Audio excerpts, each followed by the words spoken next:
जय हिंद बच्चों। तो क्या हाल है, स्वागत है आप लोग को फिर से यूट्यूब के S3 एजुकेशन पे। हम लोगों ने विद्युत धारा इलेक्ट्रिसिटी में 2 सेट प्रैक्टिस सेट लगा चुके हैं, मतलब कि 20 क्वेश्चन हम लोग बना चुके हैं। आज फिर से एक नए सिरे से नए सेट प्रैक्टिस करने जा रहे हैं।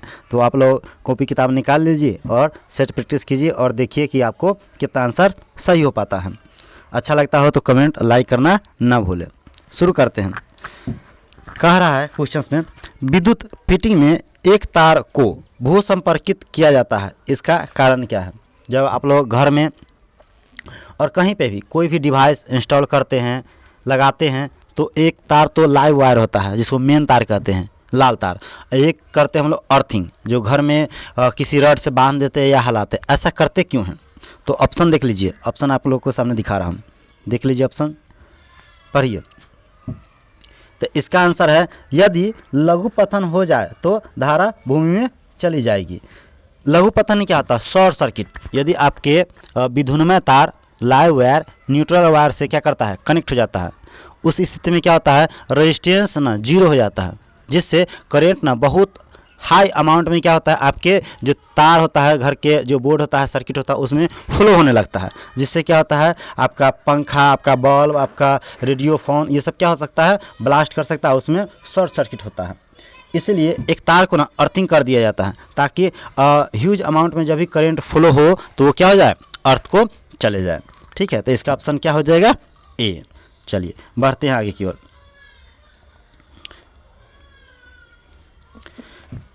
ये क्या है, UPPCS में पिछले हैं, Uttar Pradesh public service commission में पूछा हुआ ये क्वेश्चन है। ठीक है, विद्युत उपकरण में अर्थ का उपयोग क्या है। फिर ये क्वेश्चन आ गया कि जो विद्युत उपकरण है उसमें अर्थिंग के लिए हम लोग एक तार अर्थिंग करते हैं, ऐसा क्यों करते हैं। ऑप्शन देखिए, कम खर्च को कम करने के लिए, चूँकि उपकरण 3 फेज में काम करते हैं, सुरक्षा के लिए, फ्यूज के लिए। तो सर जी, जब भी हम अर्थिंग करते हैं तो अर्थिंग करने का मेन पर्पस है, मेन उद्देश्य है कि हम क्या करते हैं, उसको प्रोटेक्ट करना चाहते हैं। किसको? उस डिवाइस को जिसको अर्थिंग करना होता है। अगला क्वेश्चन, एक आदर्श वोल्ट मीटर का प्रतिरोध होता है। जो एक आइडियल वोल्ट मीटर है उसका जो प्रतिरोध होता है वो कितना होता है, शून्य, निम्न, असीमित और उच्च। तो ये कितना होता है, इनफाइनाइट होता है।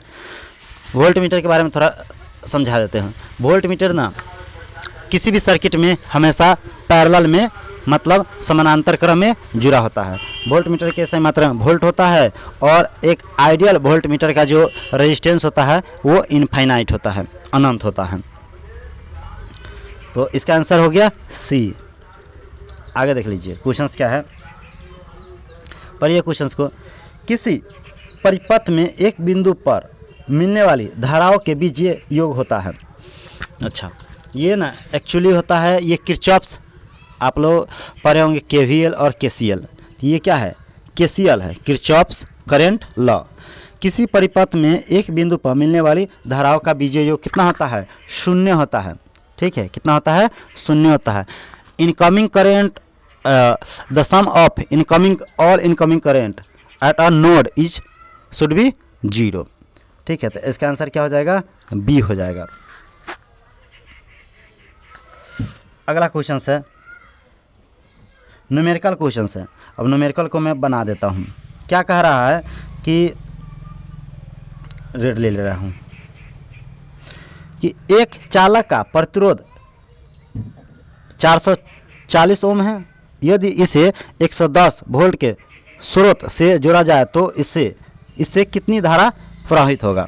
देखिए यहाँ पे आर दे रखा है, आर की वैल्यू कितना दे रखा है, आर की वैल्यू दे रखा है 440 है, 40 ओम है, ओम को ऐसे सूचित करते हैं। और भी दे रखा है, भी कितना दे रखा है सर जी, 110 वोल्ट, 110 वोल्ट है। तो ओम के नियम के अनुसार हम जानते हैं क्या, कि जो भी होता है ना डायरेक्टली प्रोपोर्शनल होता है आई के, और इसको हम क्या करते हैं, भी बराबर लिखते हैं हम लोग आई आर। आर क्या है, कांस्टेंट है, आर क्या है, कांस्टेंट है। चलिए अब हमको निकालना है क्या, धारा निकालना है। तो भी बराबर कितना है, आई इज इक्वल टू हो गया V बटे आर। तो इसमें भी कितना है, भी है 110 वोल्ट, 110 वोल्ट, आर कितना है 440 वोल्ट। काटिए, तो E0 से E0 कैंसिल, 11 चुका 44, 1/4, 1/4 की आप भाग दोगे ना तो ये होगा कितना 0.25 ए, मतलब 0.25 एम्पियर के क्या हो गया, इससे करंट फ्लो होगा, धारा प्रवाहित होगा। तो आई होप कि आप लोग समझ पा रहे होंगे। किसी तरह के कोई भी डाउट हो तो आप कमेंट सेक्शन में कीजिए, आपका जवाब मिलेगा बहुत अच्छे से। तो इसका आंसर क्या हो जाएगा 0.25 एम्पियर। प्रतिरोध का एक प्रतिरोध का मात्रक होता है, तो प्रतिरोध का मात्रक क्या होता है, देखिए विद्युत धारा का मात्रक एम्पियर होता है, कूलम के चार्ज के सही मात्रक कूलम होता है, और हेनरी किसका होता है, हेनरी होता है सर जी धारिता, धारिता बोले कैपेसिटर के सही मात्रक क्या होता है हेनरी होता है, और ओम क्या है रेजिस्टेंस होता है प्रतिरोध के सही मात्रक। चारों को पता चला, करंट के एम्पियर, आवेश के कूलम और धारिता जिसे कैपेसिटर कहते हैं उसका सही मात्रक क्या होता है हेनरी होता है, और प्रतिरोध का सही मात्रक क्या होता है ओम होता है। इसे कैसे सूचित किया जाता है, इसको सूचित करते हैं हम ऐसे, पहचान क्या है ओम को कैसे लिखते हैं, है ना, ये रेजिस्टेंस की पहचान है, इसे आर से क्या करते हैं डिनोट करते हैं। क्लियर, चलिए अगला वीडियो देखते हैं। घरों में लगे पंखे बल्ब आदि लगे होते हैं, तो मैंने अभी कंसेप्ट बताया है कि आपके घर में जो भी इक्विपमेंट्स लगे होते हैं, जो भी मशीन से लगे होते हैं, पंखा हो गया, फ्रिज हो गया, बल्ब हो गया, तो उस सब लगा रहता है समानांतर क्रम में। तो इसका तो आंसर क्या हो जाएगा, समानांतर को हिंदी में कहते हैं श्रेणी क्रम। ऑप्शन देखते हैं इधर से, ऑप्शन समानांतर क्रम, ऑप्शन सी हो जाएगा। क्या बोलते हैं, पैरेलल को सी होता है। ठीक है, इसको कंसेप्ट समझा देते हैं कि रेजिस्टेंस एक्चुअली जुड़ा कैसे रहता है। देखिए, combination of resistance, there are 3 mainly types of combination of resistance. First देखिए, एक तो है कि आप सीरीज में ऐसे ऐसे कनेक्ट कर दीजिए, एक हो गया, 2 हो गया, ये R1 है और ये R2 है, ये हो गया सीरीज में। अच्छा, पैरेलल में आप कैसे कनेक्ट करोगे, तो पैरेलल में आप कनेक्ट करोगे, इसको मैं ना पतला नहीं करने आता मुझे, मैं सीख रहा हूँ धीरे धीरे, बहुत अच्छा से आप लोगों को वीडियो मिलेगा। और पैरेलल में कैसे होता है, तो एक रेजिस्टेंस है ऐसे, ठीक है, और दूसरा का ऐसे, और दोनों को सिरा एक लंब रहता है। ठीक है, दोनों को सिरा एक लंब रहता है, और इसको कनेक्ट कर दीजिए बैटरी से। ठीक है, ये पैरेलल कनेक्शन है। और पैरेलल कनेक्शन में एडवांटेज क्या है कि आपको किसी वजह से इसमें शॉर्ट सर्किट है, इसका क्या है ब्रेक हो गया आपको सर्किट, तो इस सर्किट में जो यहाँ पे लगा होता है बल्ब या पंखा या कुछ भी, तो इसको कोई हानि नहीं पहुँचता है। इसलिए घर में हम लोग क्या करते हैं, पैरेलल कनेक्शन करते हैं। और एक और है ना, जिसको बोलते हैं मिक्स्ड या मिश्रित करते हैं, तो इसमें एक लगा दीजिए सीरीज में या 2 लगा दीजिए सीरीज में, उसके बाद एक पैरेलल में लगा लीजिए। ये हो गया, ये रेजिस्टेंस का सिंबल है। ठीक है ना, ये क्या है रेजिस्टेंस का सिंबल, इसको सर्किट बना दीजिए। ठीक है, ऐसे आपस में क्या कीजिए मिला दीजिए, इनमें करंट लगा दीजिए, एलम फ्यूज लगा दीजिए, स्विच लगा दीजिए, एलम इलेक्ट्रिसिटी लगा दीजिए, बल्ब लगा दीजिए। चलिए, तो इसका घर में लगे पंखे बल्ब आदि जुड़े होते हैं किसमें, समानांतर क्रम में। हो गया, अगला बढ़ते हैं। किसी चालक के सिरों के बीच विभवांतर उससे बहने वाली धारा के समानुपाती होती हैं। इसका नियम कौन दिया था, किसी चालक में जो विभवांतर होता है वो करंट के क्या होता है डायरेक्टली प्रोपोर्शनल होता है। इसका नियम कौन दिया था, तो सब कोई जानता है, बताइए आप लोग ऑप्शन में। अच्छा, ऑप्शन दिखाते हैं। पहला में कूलम का नियम, दूसरा में फैराड का नियम, तीसरा में जूल का नियम, और चौथा में ओम का नियम। तो हम पिछले वाला क्वेश्चंस में क्या किए हैं, इसको एक्सप्लेन कर दिए। ये ओम का नियम होता है ना। एक वीडियो लंबा हो जाएगा, नहीं तो मैं 1 मिनट में समझा ही देता हूँ। ठीक है, ये देखिए, ये एक वायर है, ठीक है। इस वायर में ये क्या है, ए है, ये क्या है, बी है। तो इसके जो बीच के विभवांतर होगा सपोज के भी, तो इससे जो करंट जाएगा ना, फ्लो होगा इससे इस तार से, तो जो भी होता है ना डायरेक्टली प्रोपोर्शनल होता है आई के।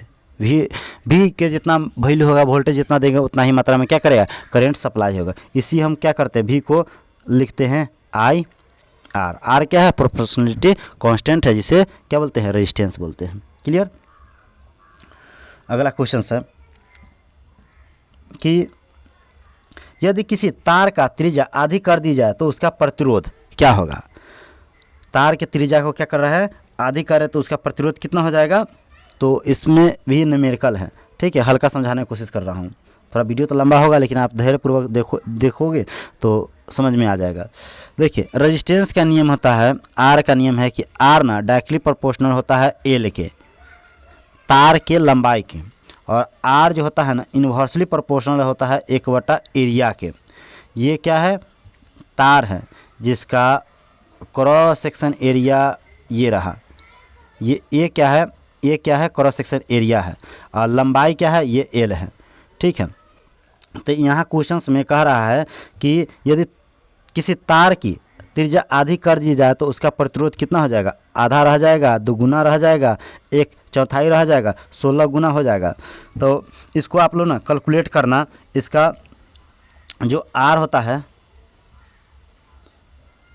जो आर के वैल्यू होता है, आर जो होता है ये क्या होता है, आर इज इक्वल टू होता है, इसको कहते हैं रो L/A। ए क्या है, एरिया है। चूँकि तार का ना जो क्रॉस सेक्शन एरिया रहता है सर्कुलर रहता है, सर्कुलर रहता है तो क्या हो जाएगा, वृत्त के क्षेत्रफल निकलेगा।